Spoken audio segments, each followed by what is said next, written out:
जय माताजी मित्रों, हूँ छूँ आपनो दिलीपसिंह सोलंकी। आज આપણે વાત કરીશું તુવેર દાળ વિશે। તો વિડીયો ફટાફટ શેર કરી દેજો। અમુક ગોડાઉનમાં જે પહેલેનો જથ્થો છે 2023ની દાળ છે એ સડી ગયેલી જોવા મળી છે અને આપણને ઘણી વખત રજૂઆત કરી હતી ત્યારે આપણને એવું પણ જાણવા મળતું હતું કે દાળ આગળથી જથ્થો આવતો નથી, ઓછી આવે છે, સ્ટોક નથી, આપણને એવું જાણવા મળતું હતું। ત્યારે આ જે સડી ગયેલી દાળ 150થી વધુ કટ્ટા જેટલી દાળ સડી ગયેલી જોવા મળી છે। તો આ કટ્ટા આવ્યા ક્યાંથી એ પણ એક સવાલ છે। આનંદ પુરવઠા વિભાગ ઉપર પણ એક સવાલ થાય છે કે તમે શું કરો છો। ત્યારે આપણે ઓક્ટોબર મહિનાનું પણ એવું જ કંઈક હતું, એટલે કે 2024 ઓક્ટોબર મહિનામાં દિવાળી સમયે જે દાળનો જથ્થો આવ્યો તો પણ મળ્યો નહોતો, હવડે વિતરણ થયું છે 2 દિવસ પહેલાં। તો આપણે આનંદ જિલ્લાની વાત કરીએ, બીજા તાલુકાઓની નહીં, આનંદ જિલ્લાની અને ઓકલાવ, બોરસદ, આ આનંદ જિલ્લાના તાલુકાઓની વાત કરીએ આપણે તો દાળ જે વિતરણ થઈ છે બે કે 3 જ દિવસ પહેલાં, અત્યાર સુધી તો ખબર નહીં શું કર્યું એ।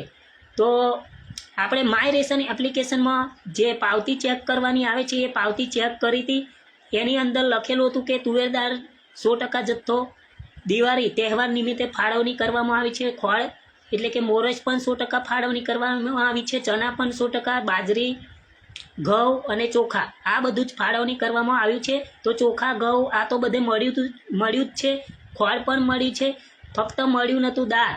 તો હવે દાળ આવી ગઈ છે અને 2 દિવસ પહેલાં બોરસદમાં પણ વિતરણ થઈ ગયું હતું અને અત્યારે ચાલુ હશે કદાચ ગામડાઓની અંદર, બોરસદમાં, ખંભાતમાં પણ ચાલુ છે અને આપણા વકલાવમાં પણ આજે વ્યાજબી ભાવની દુકાનોએ ગોડાઉનમાંથી ટ્રાન્સપોર્ટ થઈ રહી છે દાળ, એટલે વહેલી તકે ગ્રાહકોને, રેશન કાર્ડ ધારકોને મળે એવી આશા રાખું છું। અને ના મળે તો પણ કોમેન્ટ કરજો, 5-10 દિવસ છે હજુ, મળશે જ। તુવેર દાળ આવી ગઈ છે, 100% આપવાની છે એવું પણ ગોડાઉનમાંથી મને જાણવા મળ્યું છે, એટલે શાંતિ રાખજો, બધાને તુવેર દાળ મળવાની જ છે। અને આ રજૂઆતો આપણે ઘણી બધી જે ડીઆસઓ ઓફિસમાં હોય, સંસદ સાહેબને હોય, ઘણી બધી જગ્યાઓએ આપણે રજૂઆત કરી, ત્યારબાદ આપણો ફરક પડ્યો છે। તુવેર દાળ રેશન કાર્ડ ધારકોને મળી નથી, તો હવે છેલ્લા એન્ડિંગ સમયમાં પણ મળવાની છે એવી આનંદ જિલ્લાના દરેક તાલુકામાં કદાચ હશે અને મળશે એવી આશા રાખું છું। અને મળે એટલી સારું, કારણ કે આપણે ઘણી બધી રજૂઆત કરી છે, ઘણી બધી મહેનત કરી છે, ફોન પર ડીઆસઓ ઓફિસમાં હોય, સંસદ સાહેબને હોય, ઘણી બધી જગ્યાઓએ આપણે રજૂઆત કરી, ત્યાર પછી મતલબમાં કે તુવેર દાળની ફાળવણી કરવામાં આવી છે। આવી તો છે જ, સરકારે આપી હતી તો ખરી જ, પણ આપી નથી। છેલ્લી દિવાળીનો સમય એન્ડિંગ આવી ગયો, 1-2 દિવસ બાકી હતા ને ફરી બધે આપવી પડી, એટલે સારું કહેવાય, આપી એટલું તમારો આભાર। પણ 100% જથ્થો દરેક ગામમાં આપજો એવી પણ એક વિનંતી કરું છું, કારણ કે પાવતીમાં માય રેશન એપ્લિકેશનમાં 100% જથ્થો બતાવે છે, પૂરતો સ્ટોક તમને આપ્યો ના આપ્યો એ તમારો સવાલ છે, તમારે રજૂઆત કરવાની છે કે અમે કેવી રીતે વિતરણ કરવી, એ બધું તમારી જવાબદારી છે।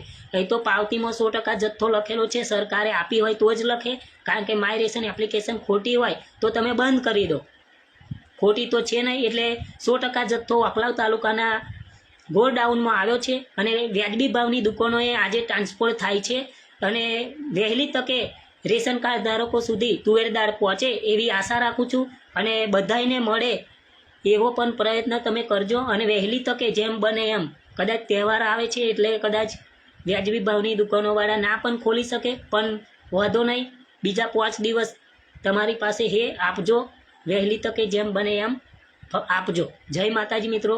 તો આપણે ઘણી બધી રજૂઆતો કરી, ત્યારબાદ તુવેર દાળ આનંદ જિલ્લાના વકલાવ તાલુકામાં આવી ગઈ, બોરસદ તાલુકામાં આવી ગઈ, ખંભાતમાં પણ આવી ગઈ, બીજા તાલુકામાં ના આવી હોય તો કોમેન્ટ કરજો, અને આવી હોય તો પણ કોમેન્ટ કરજો।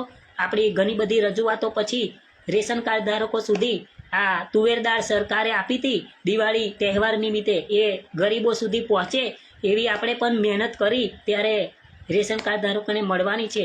તો તમામ મિત્રોને એક નમ્ર વિનંતી કે કોમેન્ટ જરૂર કરજો, તમને મળી કે ના મળી, અને તમે કયા તાલુકામાંથી છો, કયા ગામમાંથી છો એ પણ કોમેન્ટ કરજો, જેથી મને ખબર પડે કે આ ગામમાં દાળ મળી છે, બરાબર। જય માતાજી મિત્રો। વિડીયો શેર કરજો અને જરૂર આપણે મહેનત કરીએ તો એનું ફળ કંઈક ને કંઈક તો મળે જ છે.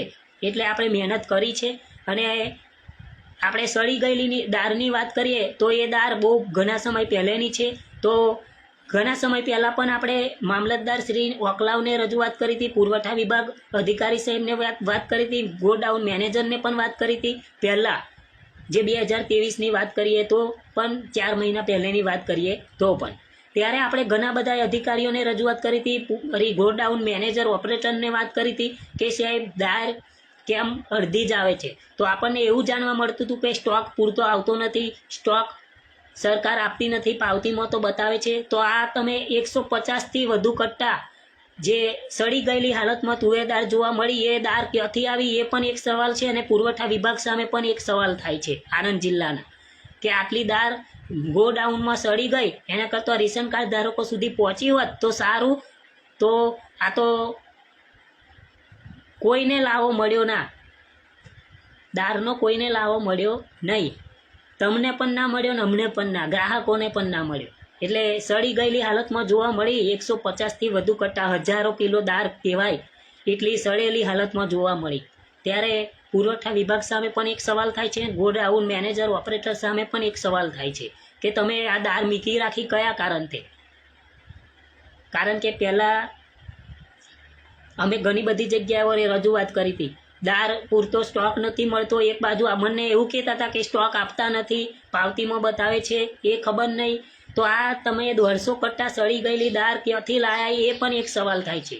જોકે અમે ગોડાઉનમાં જઈને આવ્યા છીએ અભી, ત્યારે ઓક્ટોબર મહિનાની જે દાળ છે એ તો ગઈકાલે જ આવી છે. એ તો દાળ સારી છે, એ સારી દાળ રેશન કાર્ડ ધારકોને મળવાની છે. એટલે એ દાળમાં કંઈ ફોલ્ડ નથી. કે આ જે સડી ગયેલી દાળ હતી એ પહેલેની છે. તો પહેલેની દાળ વધી કેમ, સ્ટોક તમારી પાસે કેવી રીતે રહ્યો, એ પણ એક સવાલ છે.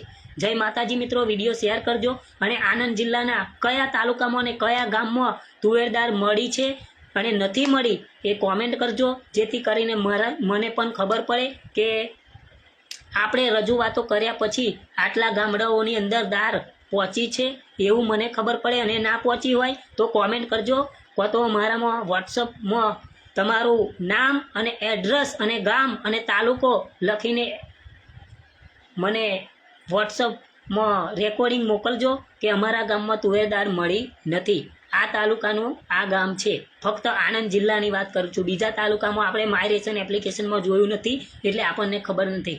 આપણે આણંદ જિલ્લામાં જો કે ખંભાતમાં વિતરણ ચાલુ છે, બોરસદમાં પણ ચાલુ છે, ઓકલાવમાં આવી ગઈ છે. એટલે જે વ્યાજબી ભાવની દુકાનો એ છે એ વ્યાજબી ભાવની દુકાનોએ દાળ પહોંચવાની છે આજે, અને મળશે રેશન કાર્ડ ધારકોને એવી પણ આશા રાખું છું, વહેલી તકે મળવાની છે.